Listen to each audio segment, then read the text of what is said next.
all my experience and how providing just important advice during your college search experience throughout the application process and just making it a lot easier for you guys. So during today's session, I will just be covering basics and understanding financial aid. So I'll just go over what the types of assistances are, like scholarships, grants, things like that. I'll also cover the importance in researching and selecting colleges, why it's very important to sort of set a specific criteria and filter through universities that will meet your needs, as well as being a best fit for you, as well as options and opportunities to finance your studies and other additional resources that I'll go over, and as well as opportunities like the competitive college club. And yeah, so for understanding financial aid, I think it's really important to understand the differences between grants, scholarships, and loans. When you're going through financial aid, it's important to distinguish between these three because there are different forms of money, but the way you go about receiving them, it varies. And they either come from directly US institutions through scholarships and grants, but there are also ways to get opportunity funds throughout programs and in ways to lessen the burden of the application process. So for example, you might get test waivers, application waivers to minimize all of these little like inconvenient costs. Okay, so grants are given based solely on financial need and is money that does not need to be repaid. So some schools might even have the resources to meet an international student's financial needs, and that would be through grants. Scholarships are more merit-based awards, so you're awarded scholarships through academic achievement or other forms of success, whether it's through art or a different discipline where you're able to express yourself and your achievements. So that is mostly the common form of receiving financial assistance, just because there are so many opportunities to receive different forms of scholarships. Even simply just being an international student, like that alone sets you apart and opens the door for receiving financial assistance. I think it's also important to be aware when receiving scholarships through outside sources, like through websites and things like that, because they could be scams. So just beware if they're asking for information that might be a bit more personal and a bit more invasive. These are not really needed for scholarships to begin with. I mean, scholarships are just going to look for just your academic success and other ways that help to see the provider your skills and your capabilities, not really going to ask questions of like personal questions. And then finally, loans just depend on your financial eligibility too. During like my financial aid process, I have the option to like accept loans too, but this is just money that will eventually need to be paid back. So most of the time when students are offered loans, like it's good to just negotiate and be upfront with like financial aid advisors saying like, oh, I see that I received more loans than I did like scholarships, and I just like to kind of like discuss whether or not we can negotiate having more funds through scholarships and ways that I could receive more scholarships than loans.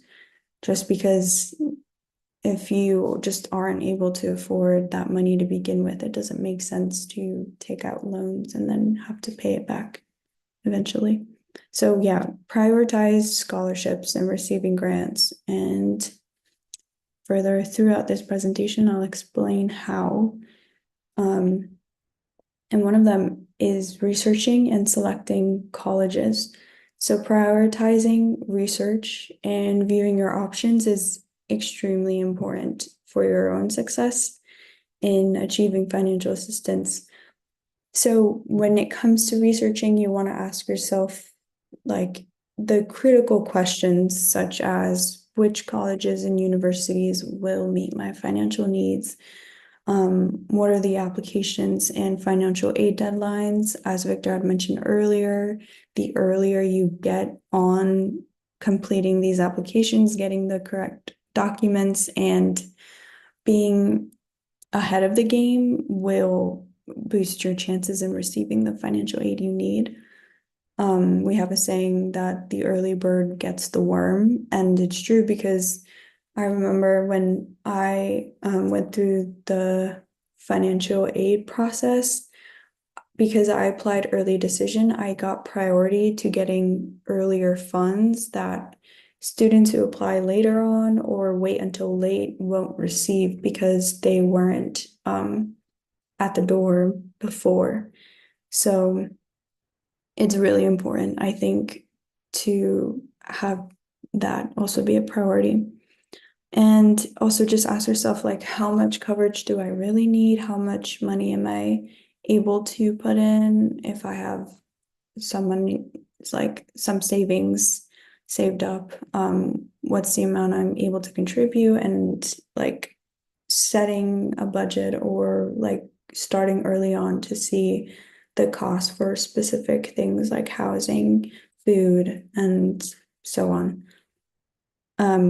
These are just some like questions that you can ask yourself. Obviously, there are other reasons for applying to specific universities that you should also prioritize, but because it's really hard to find universities that maybe, for example, might offer a specific program you're looking for and give you the financial aid you need, it's almost going to be tricky. So you really need to almost categorize what is most important for you in a college search, like writing down a list, like number one is financial assistance, number two, like programs, three, community, things like that.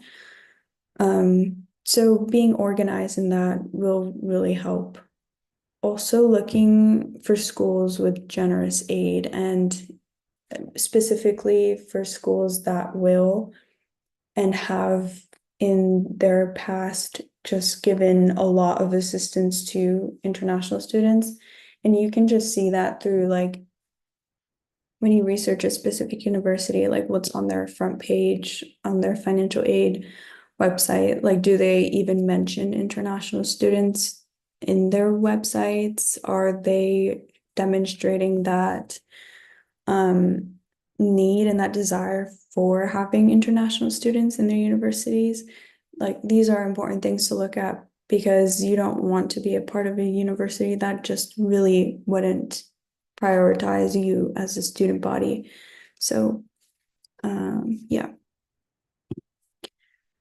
And as I mentioned before, universities that do prioritize having international students on their campus will offer scholarships for international students as well.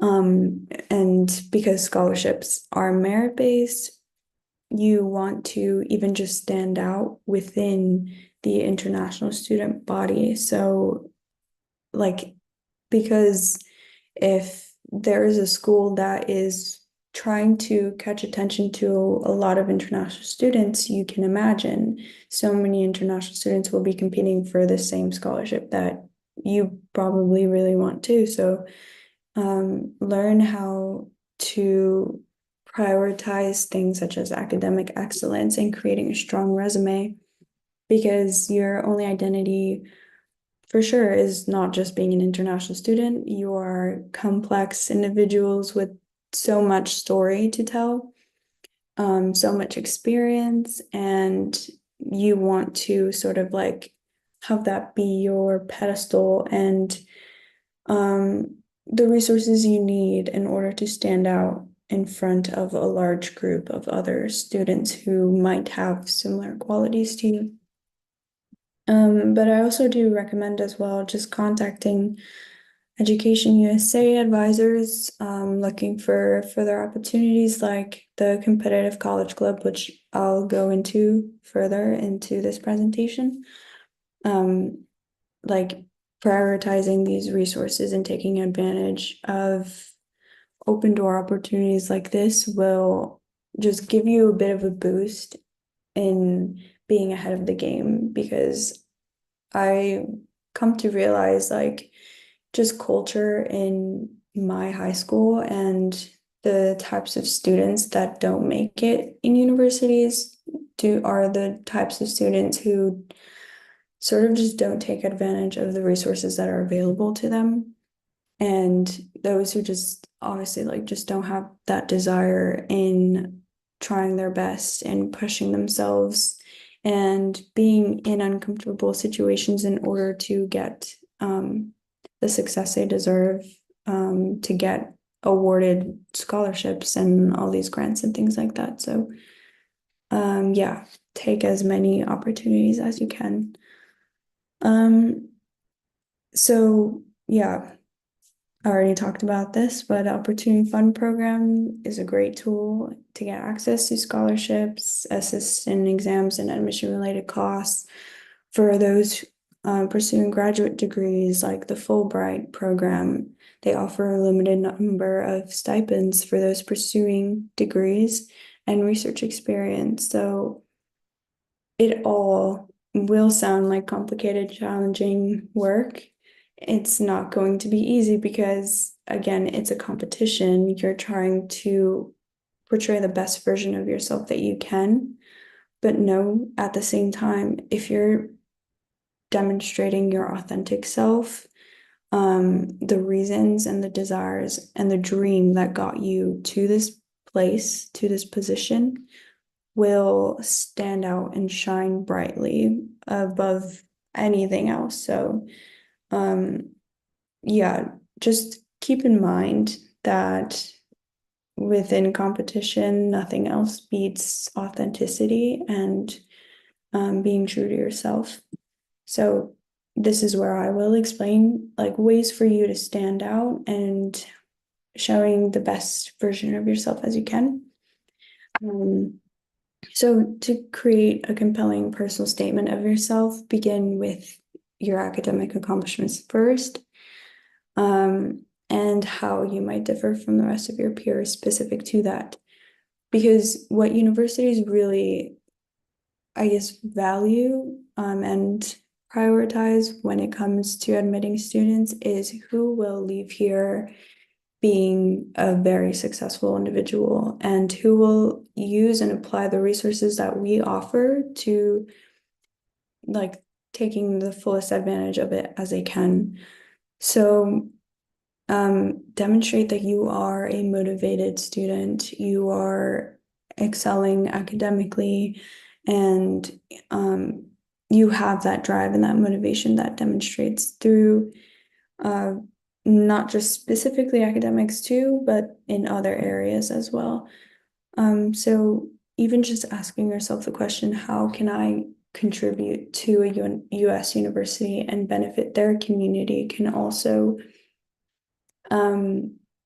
demonstrate to the university that there will be an exchange and it's not just a one-way street where the university is just going to give you all these resources and they won't get anything in return. So yeah, I think the important question to ask yourself then is to see how you would like to make an impact. How would you like to change the world, and how would you not just become a better person, but make an influence to others as well. So ways for you to stand out again, is not solely through academic achievements. It isn't the end of the world if you have a bad note or a bad score on one of your classes. Like, I've gone through that myself, and the pressures of high school are not easy. If you're in your pursuing an undergrad, college is not any easier when it goes to like pursuing grad school as well. So there will be times where life will hit you and like you just don't have the means to like be the best in a specific course. So knowing that there are just other ways you can demonstrate excellence is something else that you should take advantage of, and not just leave it as like an optional thing. Like, don't trust yourself that through your academic achievements you will get into a university alone. They wouldn't really care if you had all A's and zero extracurricular activities. They're just going to be like, okay, this student shows they have intelligence, but how will they really use this intelligence in other areas? So yeah, it's very critical to prioritize that throughout your college application process, trying to find involvement outside of academics, like volunteering, sports, hobbies, to build these strengths and to provide the university with examples of how you've been not just like a good individual yourself, but how you benefit your community as well. So I will explain to you guys like a personal example from my experience that I feel like definitely helped me get the funding that I needed and into university.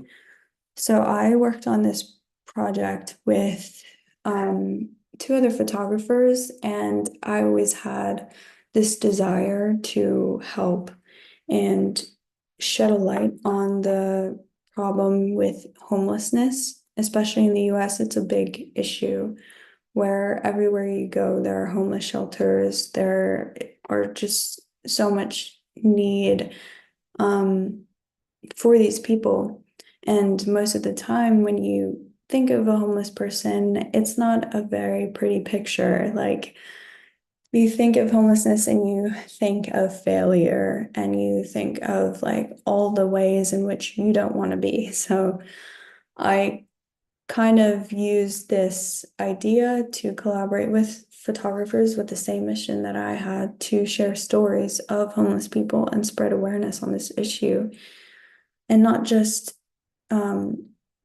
shine a light that, yeah, their problem is serious, but that they're also human and they, just as you, have stories to tell and a dream that we all share.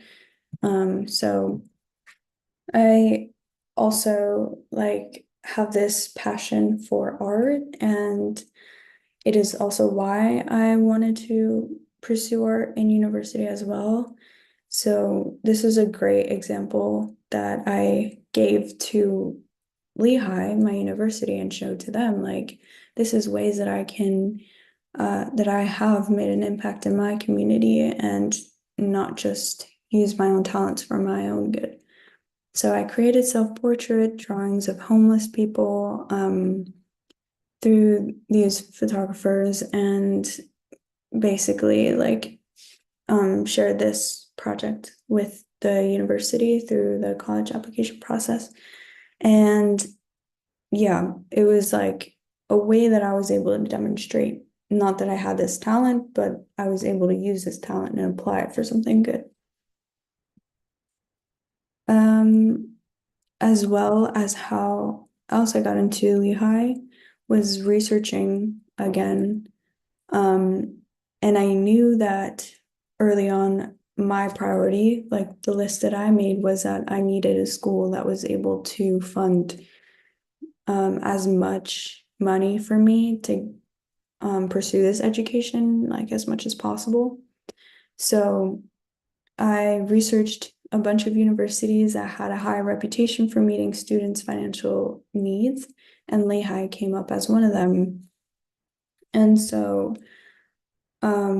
this really helped because seeing that they have that reputation and the percentage of students who receive financial aid was really high, I knew that, like, okay, this was an option for me.